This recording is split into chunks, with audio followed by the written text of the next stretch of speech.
I want to check this video out from Sticks. You know, Sticks. We love Sticks here. My genuine thoughts on Girls Frontline 2. This is a game I'm looking forward to, actually. I didn't get into the beta, so I'm having to hear it through the grapevine. When I first saw this game, I was like, you know what?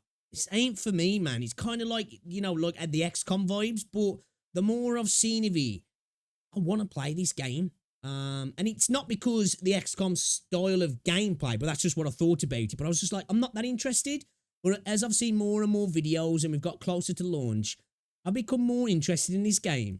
And I'm actually going to play this. I think it drops in December. So when it comes out, guys, we're going to be streaming this game. So yeah, you'll have to let me know as well when you play it, what's your thoughts if you are going to check it out. But let's check this video out from Sticks then, shall we? My genuine thoughts on Girls Frontline 2. One of the most anticipated upcoming strategy RPGs. I've been eagerly looking forward to. Is that true? Is it one of the most anticipated? I suppose it's because of the games I play recently.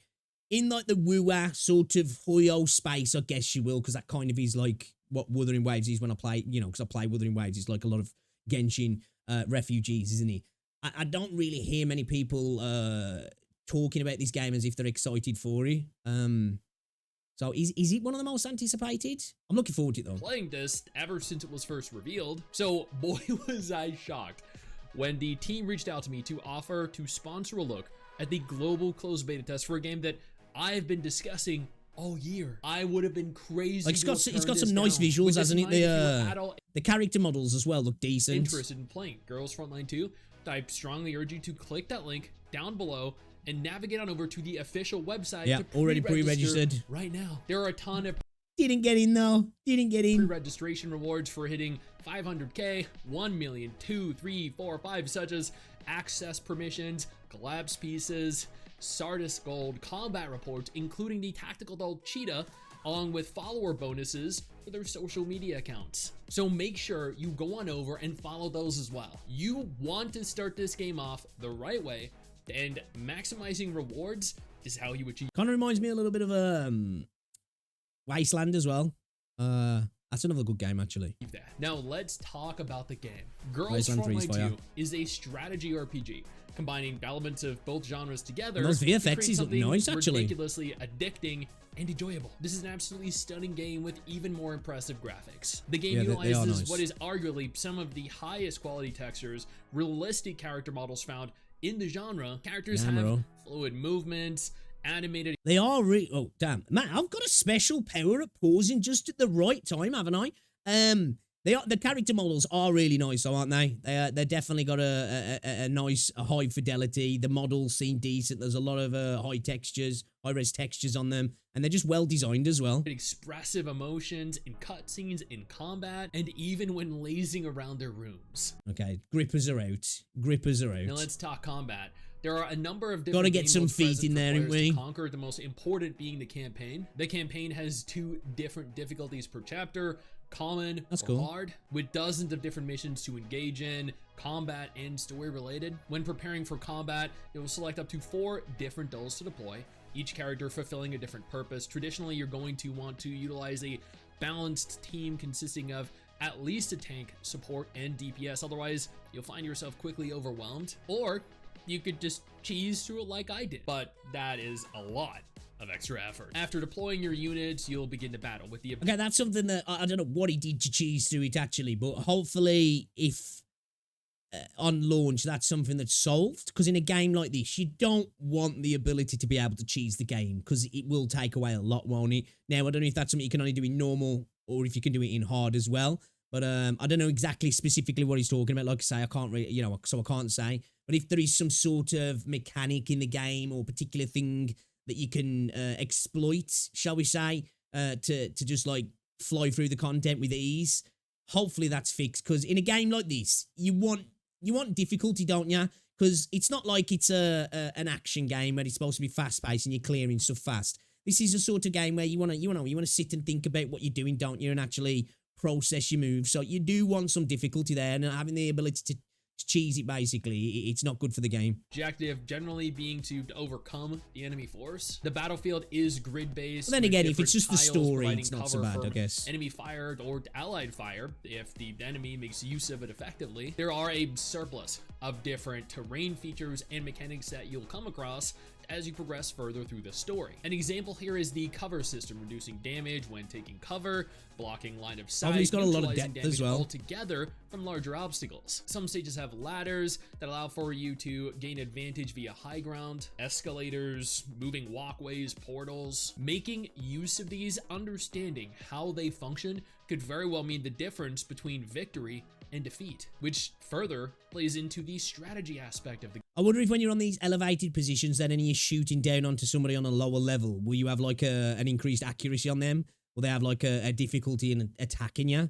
I would imagine so. Well, just curious. Yeah, this truly was an absolute blast to play, and seeing the dolls fully realized in 3D was insane.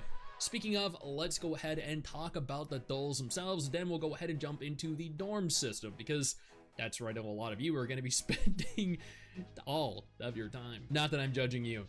I would be as well. Let's go ahead and jump into the fitting room. There is a lot to do here. You'll notice that every doll has their own distinct class archetype: Bulwark, Vanguard, Support, and Sentinel. Building the right team based around correct class synergy. Bulwark's your tank then. I'm guessing this is your DPS. Supports has a high damage output and can deal large amounts of targeted or AoE damage. Okay. An exceptional mobility or high burst damage. Okay, so you got like 2 types of DPS then, have you?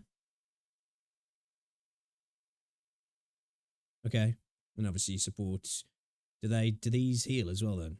Ability to break stasis, abilities, healing, stability. Okay. Important until you see how some of these characters look, and then all of that just goes right out the window. Like, just take a moment here. The character models are really nice, actually. My God, is she absolutely stunning. What's her name? Molson Nagant, and she's rocking a big 50 cal. I love it. Okay. The models are really nice, though.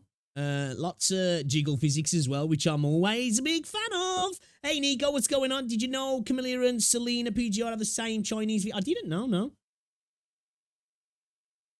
Or Sabrina. How you doing anyway? You good? Not only is she one of the best looking characters in the entire game, but she also has what is arguably some of the best character interactions. Check this out. The hair. Hovering over her and clicking a certain part. Very animated. I like these. The facial animations are great. The hair looks great as well, actually. Part of her results in this animation. She eats the whole cookie, man. And she also happens to love pizza. What a woman. A goddamn woman. Animations are nice. Navigating back to the refitting room, you'll notice that every doll has their own distinct weapon type, abilities, and stats. Not gonna lie, this is making me even more excited for this game. When is it now? December? Early December, I think? Can't wait for this. You'll level up it's your global dolls, as well, yeah. Increasing their combat performance while leveling. You'll also get this sick animation that is specific to every doll. A small but very welcome feature. You'll equip a number of different weapons: shotguns, rifles, submachine guns, even melee weapons of varying different rarities. I really like these animations when you're switching characters. Albeit utilizing a separate resource. Thankfully, multiple dolls have access to the same type of weapon, allowing you to upgrade and swap out weapons and dolls as required. You'll calibrate. Oh, so we've actually got weapon customization as well. Okay, now I am definitely interested. I thought we were just going to have archetypes basically that came with the weapon and they use that weapon and you could maybe buff, you know, their stats and stuff, but we can actually like customize the weapon itself. Interesting. I wonder if there's going to be like a skin system with the weapons as well as like potential skins for the characters and stuff. Rate them essentially using duplicate copies to increase their power. You'll add attachments, providing a variety of different beneficial effects. And interestingly enough, alter the entire weapon's appearance via weapon skins if you're so inclined. Okay, honestly, cool. A very deep system, but not one that's overly complex or convoluted, which I do appreciate. Oh, and did I mention that dolls have alternate outfits? Jeez. Yeah, that is sick. That is not all you can do with dolls, though. Oh no, there is a lot more. They're definitely like making sure they've got the dolls with their toes out, basically, don't they? Grippers on show for the cultured men of the Gacha space, that's for sure. Via the dorm system. The dorm system allows for you to closely observe the dolls that you've collected. Just, you know, don't be weird about it. It's totally nothing weird about standing over your characters and watch them while they sleep, right? Yeah, it's normal, man. It's totally normal. You know how some of you get. I was in absolute shock and awe after seeing some of what this game offers us. Here, instead of me telling you, let me show you. Oh my God, she is so violent. Oh my God. Yeah. I love the facial animations though. They're very, very I don't know what the word I'm looking for is, but they're really good. I like them. Dude, she ate the entire thing. What? And then she just pulls another one out. What?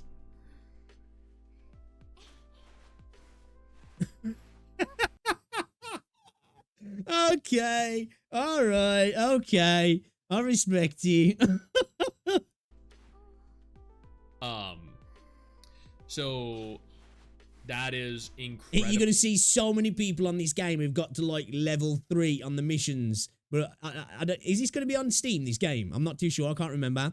But if you could see the playtime, it was like 30 hours in game, but they've only completed like 5 missions. Like, what's he been doing, man?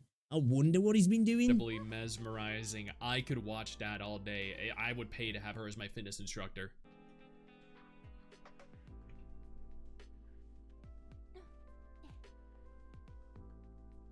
Oh my god.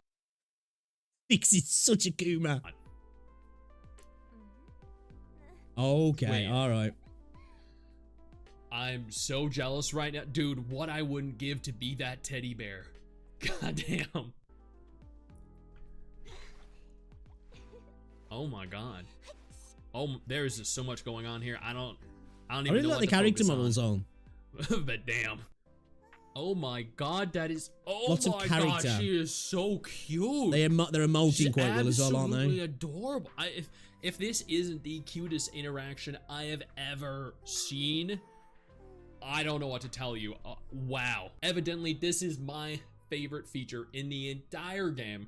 Not surprising. Will no doubt be that doesn't surprise me. As you level up dolls, you'll also unlock a variety of different idle animations that showcase the dolls. So this is the end game here, right? Yeah. Not like you know, hard content, daily, weekly reset content. It's all about unlocking that new pose so you can perv on your doll in the dormitory, right?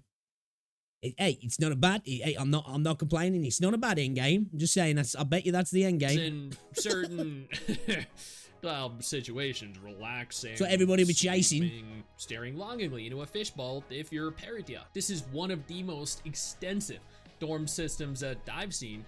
And what can you do beyond this though? Like, can you just look at them like lying around, or is there actually something you can do in terms of like you know, the customization of the actual dorm itself? Because I'm not gonna lie, I know it sounds a bit whatsy, but I'd be interested in that though, to be fair, because I do like that side of games. You know, when you got like a little dorm and you can just customize it and put some things on the shelf and change the color or move a bed around, and you know, just simple things. But I like it. I may not have spent about 45 minutes in here during stream playing with the dolls. In retrospect, I bet he spent 2 hours off stream as well. Like, this is a sentence that I never thought that I'd ever verbally admit, but I mean, here we are. I think though that the area of the dorm truly stands out the most in is the ability to select any doll. As you know, in CN only looking, right, okay, yeah, then they definitely need to give a little bit more than that, in my opinion, because other than that, you're gonna what? You're gonna look at these for like 30 seconds, coom over it, and then you're gonna bounce, aren't you, really? Like, I want the dorm system in the game to have like maybe a little something that you can earn in terms of like daily rewards or potentially, or, you know, just maybe some customization to it as well. Action and apply it at any angle to your scenic tour dormitory, essentially your home screen, which you can see in the background right now. Another way of customizing your dolls is via the Affinity system. Not only can you raise the affinity levels of every doll individually, but doing so will increase their stats, making this an important aspect that you won't want to neglect. Plus, they'll probably like you more. Okay, so it does have some effect on the actual game itself then. You know what they say, happy waifu, happy laifu. If that isn't enough to gift your waifus things that will brighten their day, it also unlocks additional storylines, which you'll use to learn more about them, along with voice lines. After reaching a certain level, you'll be able to use a covenant ring to form a covenant with the doll. Interestingly enough, you'll also have a chance of receiving exclusive doll-specific weapon skins and attachment skins, which is a nice bonus. The dispatch room allows you to dispatch dolls on missions with a variety of different rewards denoted towards the right of the pop-up window. When selecting the dolls for each mission, you'll see certain personality compatibility options. So this is your daily thing, These will reward you with a much better outcome, so aligning these with those that correspond with the correct personality is an absolute must.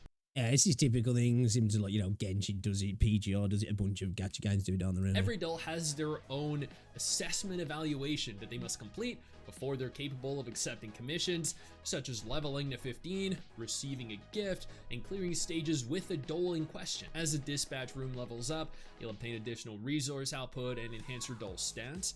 The unique resources received with the dispatch room can also be used to pull for various rare rewards. P.S. I just want to note here that I genuinely love how animated these characters are. Yeah, right. Navigating over So I'm noticing that, like the face, the expressions and the animations from the actual facial expressions are really good. They really do exude the character themselves, and the models, the design on their clothing, they're like really high tech, really well made actually, and all of the backgrounds as well look really well done. Like in game as well, when you're actually looking at the combats, it looks very high fidelity. They've done a really good job with this game from a visual standpoint, that's for sure. Over to the public area before selecting an option shows you exactly how expressive every single character really is. It feels like anywhere you go, these characters are just alive. It's like they're flexing a little bit, isn't it? The devs. Thing. It is so refreshing. If this isn't enough to satiate your thirst for content, then you can always navigate back to the campaign and farm for resources via supply missions. These are important for upgrading your doles. They provide materials to level them, standard and affair, weapons, amongst other useful things. There are also a number of different combat simulations, boss fights, drills, and more. All right. Girls Frontline 2 has so much to do, so much to offer you, and it is propelled forward by its incredible story. I think I'm going to really enjoy this game. I'm really actually looking forward to this game. Like I said, when I first saw this game, I wasn't too interested, but they have been every single time I've seen something new about the game.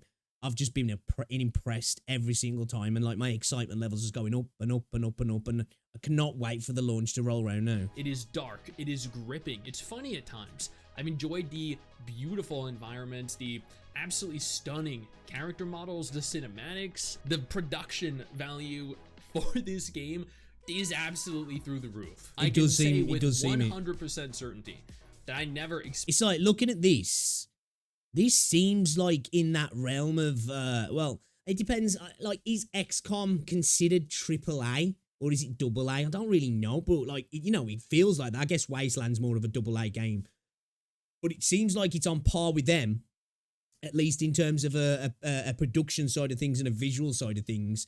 Obviously, it's a different aesthetic, but it definitely feels like a quality game. Expected this game to be as entertaining as it has been, and okay, I'm happy to hear this. Play it when it launches. This has been a hell of a treat, and if you like what you see, and I really don't see why you wouldn't, then I urge you to scroll down and click that link below. Seriously, you will not be disappointed. Pre-register right now.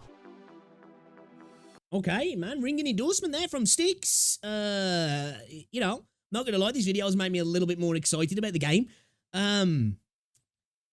Yeah, I think now, like, my most anticipated gacha games, like, I think it is. It's like Project 2/3, Neverness to Everness. I think this is creeping in there now, man. This is like the games I'm looking forward to the most, and obviously this is the one that's coming soon. We're getting it this year, as far as I'm aware. It's December, right? Correct me if I'm wrong. Obviously, Project 2/3, we don't know when that's going to happen. Same with Neverness to Everness. We could be waiting another year or two for those games, potentially even longer. So, yeah, this is one I'm probably the most excited about because it's actually within touching distance. So, yeah, can't wait, actually. Can't wait. We will be streaming it. And, if it's something that I enjoy enough to continue to play, we'll make content on it as well. And we'll talk about stuff within the game, the community, news, all that sort of stuff as well, man. So, yeah, guys, check out Sticks if you haven't already. Show him some love. Go subscribe.